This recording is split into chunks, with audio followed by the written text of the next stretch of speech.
Journalist పై దాడి ఘటనలో సినీ నటుడు మోహన్ బాబుకు సంబంధించి హైకోర్టు అయితే ముందస్తు బెయిల్ నిరాకరించింది అని చెప్పి దీనికి సంబంధించి ఆయన హైకోర్టు బెయిల్ నిరాకరించడంతో ఆయన పరారీలో ఉన్నారంటూ కూడా గత 24 గంటలుగా అనేక వార్తలు అయితే సర్క్యులేట్ అవుతూ వచ్చాయి. సో దీనికి సంబంధించి కూడా తాజాగా మోహన్ బాబు అయితే ఒక ట్వీట్ చేశారు. తాను ఎక్కడికి పారిపోలేదు, ఇలా ఫాల్స్ న్యూస్ సర్క్యులేట్ చేయొద్దు, మీడియాకు నా విజ్ఞప్తి, తాను ప్రస్తుతం అనారోగ్యంగా ఉండడంతో ఇంట్లోనే చికిత్స పొందుతున్నాను అంటూ కూడా ఆయన ఒక ట్వీట్ అయితే చేశారు. ఒకసారి ఆ ట్వీట్ ని చదివి వినిపించే ప్రయత్నం అయితే నేను చేస్తాను మీకు.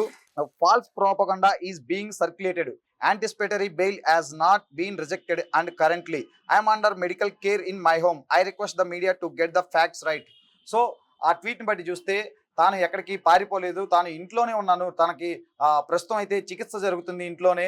అలాగే యాంటిసిపేటరీ బెయిల్, ముందస్తు బెయిల్ అనేది ఇంకా నాకు నిరాకరించలేదు, హైకోర్టు నిరాకరించలేదు, తప్పుడు వార్తలు మాత్రం సర్క్యులేట్ చేయొద్దు, మీడియాకు నా విజ్ఞప్తి చేస్తున్నా అంటూ కూడా ఆయన అయితే ఒక క్లారిటీ ఇచ్చే ప్రయత్నం అయితే చేశారు. గత 24 గంటలుగా చూసుకుంటే మోహన్ బాబుకు హైకోర్టు, తెలంగాణ హైకోర్టు ముందస్తు బెయిల్ ని రిజెక్ట్ చేసింది అంటూ కూడా అనేక వార్తలు వచ్చాయి. సో ముందస్తు బెయిల్ రిజెక్ట్ కావడంతో ఇక మంచు మోహన్ బాబును అరెస్ట్ చేస్తారంటూ కూడా అనేక వార్తలు వచ్చాయి. ఈ క్రమంలోనే మోహన్ బాబు పరారీలో ఉన్నారంటూ కూడా అనేక ఊహాగానాలు వచ్చాయి. ఆయన పట్టుకునేందుకు కూడా పోలీసులు అయితే దాదాపు 5 ప్రత్యేక బృందాలు కూడా గాలిస్తున్నట్లు కూడా అనేక వార్తలు అయితే సర్క్యులేట్ అయ్యాయి. ఇక చూసుకుంటే మనం ఇటీవల గత 4-5 రోజుల కిందట మంచు మోహన్ బాబు కుటుంబంలో తీవ్ర వివాదం, ఒక పెను వివాదమే చెలరేగిందని చెప్పుకోవచ్చు. మంచు మనోజ్, అలాగే మంచు విష్ణు, అలాగే తండ్రి మంచు మోహన్ బాబు, ఈ కుటుంబ సభ్యుల మధ్య, ముఖ్యంగా తండ్రి కొడుకుల మధ్య తీవ్ర వివాదం, వాగ్వాదం చోటు చేసుకుంది. ముఖ్యంగా ఆస్తుల పంపకంలో వీరి మధ్య విభేదాలు తలెత్తినట్లుగా కూడా క్లియర్ గా తెలుస్తుంది. సో ఈ గుట్టు కాస్త, ఇంటి గుట్టు కాస్త రట్టయినట్లు వాళ్ళంతా రోడ్డు మీదకు రావడంతో సో వాటిని కవర్ చేసే క్రమంలో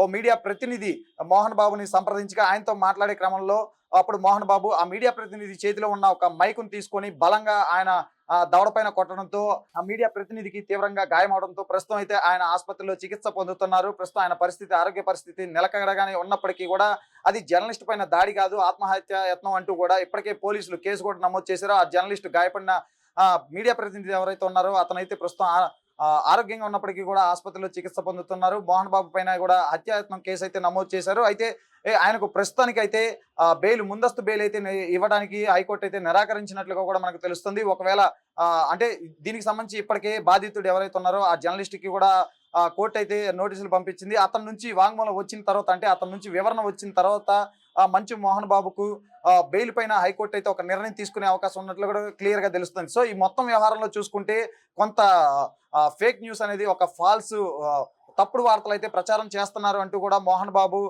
ఆయన ఆరోపిస్తున్న పరిస్థితి అయితే ఉంది. సో అదే విషయాన్ని ఆయన ట్వీట్ ద్వారా మీడియా ప్రతినిధులకు కూడా ఆయన విజ్ఞప్తి చేస్తున్నారు.